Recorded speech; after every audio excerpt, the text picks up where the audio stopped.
말씀과 함께하는 성경 통독 해설 시간입니다. 하나님을 믿는 사람들은 세상의 다른 사람들에 비해서 비교적 도덕적으로 살아간다라고 이야기를 합니다.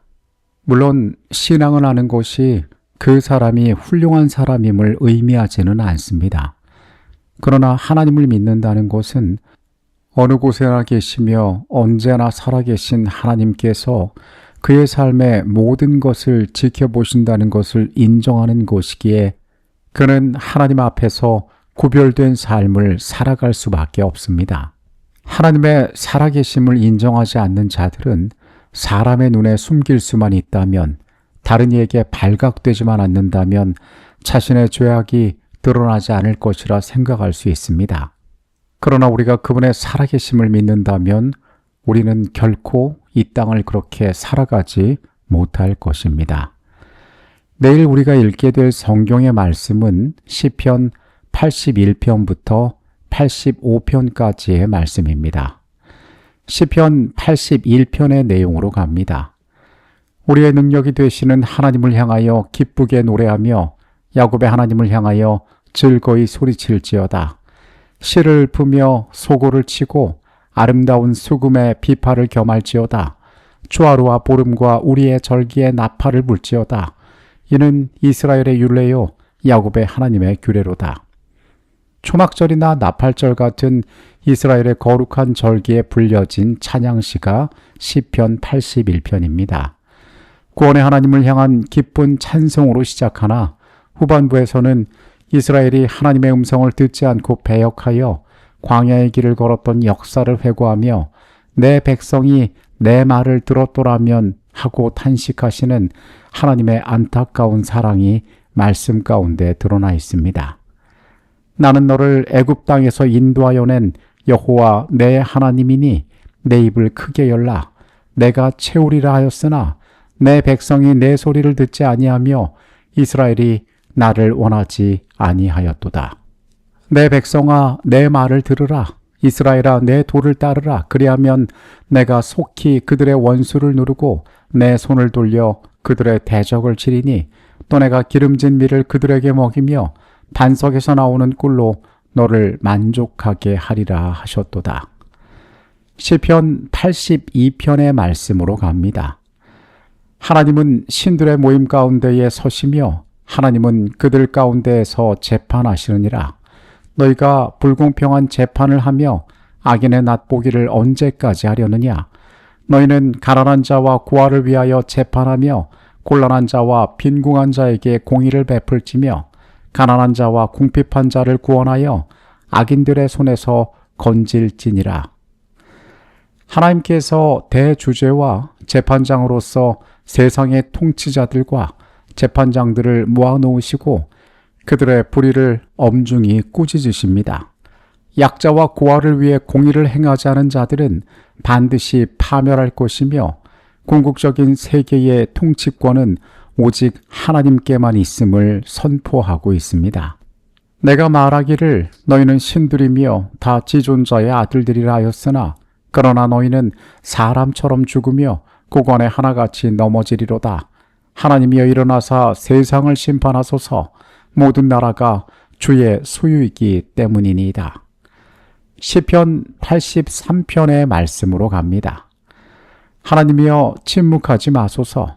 하나님이여 잠잠하지 마시고 조용하지 마소서. 무릇 주의 원수들이 분요하며 주를 미워하는 자들이 머리를 들었나이다. 그들이 주의 백성을 치려하여 은밀한 꾀를 내며 주께서 숨으신 자를 치려고 서로 의논하여 말하기를 가서 그들을 멸하여 다시 나라가 되지 못하게 하여 이스라엘의 이름이 다시는 기억되지 못하게 하자 하나이다.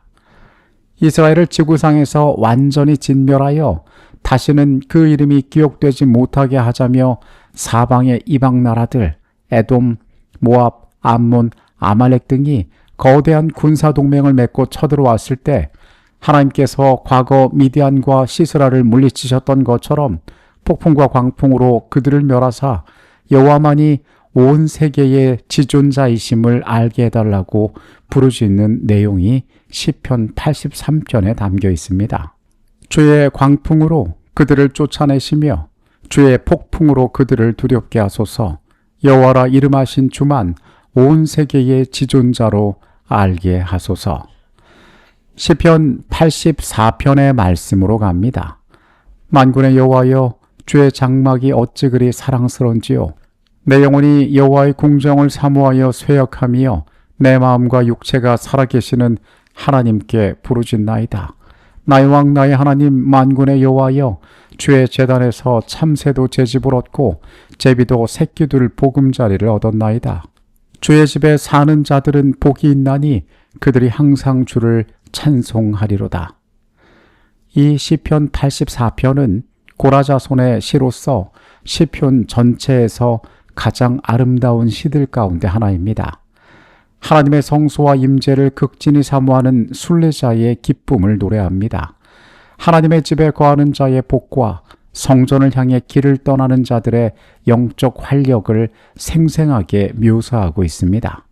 주의 궁정에서의 한날이 다른 곳에서의 첫날보다 나은즉 악인의 장막에 사는 것보다 내 하나님의 성전 문지기로 있는 것이 좋사오니 여호와 하나님은 해요 방패시라.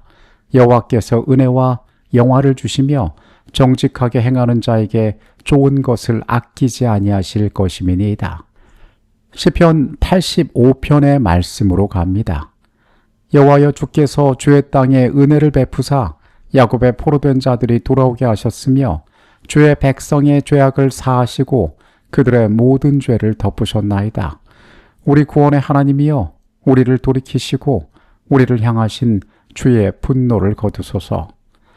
바벨론 포로에서 돌아온 백성이 여전히 영육 간의 황폐함과 하나님의 진노 아래 있는 듯한 현실 속에서 과거에 베푸셨던 회복의 은혜를 기억하며 우리를 다시 소생시켜 달라고 올리는 부흥의 기도입니다. 하나님의 구원이 임할 때 공의와 사랑이 어떻게 온전히 조화를 이루는지 이 시는 우리에게 아름다운 언어로 들려주고 있습니다.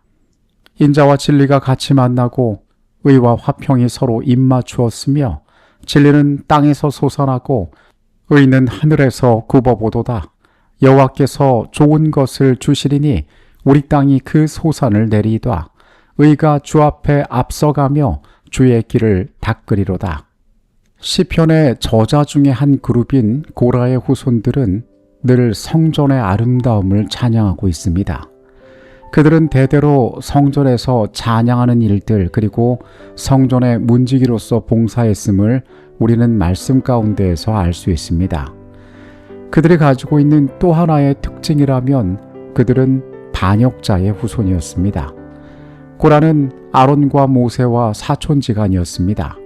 그는 성전 봉사의 중요한 역할을 담당하였지만은 제사장으로서 봉사하는 그의 사촌이었던 아론과 하나님과 가까이 모셔서 있는 모세를 질투하였습니다. 스스로 높아지고자 했던 그의 반역은 사단의 반역을 닮아 있었습니다. 하나님께서는 고라를 치셨으나 그의 후손들은 반역에 가담하지 않았으므로 그들에게는 심판이 내려지지 않았습니다. 어쩌면 이 조상의 반역의 역사가 그들에게 대대 좋은 글씨가 되었는지 모릅니다. 그러나 이 사람들은 하나님의 성전에서의 하루가 세상에서의 첫날보다 낫다라고 말하며 하나님의 집에 문지기로 있는 것이 그들에게 참된 행복임을 노래하고 있습니다. 고라의 역사를 알기에 그들의 후손의 찬양이 우리에게 더 은혜롭게 다가오는 것입니다. 말씀이 이야기한 주의 집에서의 하루가 우리에게도 얼마나 아름다운 것인지 우리가 느끼고 감사하는 우리의 생애가 되었으면 좋겠습니다. 내일 이어지는 말씀으로 다시 찾아오도록 하겠습니다. 주님, 우리로 하여금 아버지의 집을, 아버지의 임재를 사모하는 자들이 되게 하여 주시옵소서. 세상의 것에 만족하지 않고 시온의 대로에서 하나님을 향한 여정에 감사하며 살아가는 우리의 인생들이 되도록 주여 역사하여 주시옵소서. 우리의 모든 것이 되심을 인하여 감사드립니다. 예수 그리스도 이름으로 기도합니다. 아멘.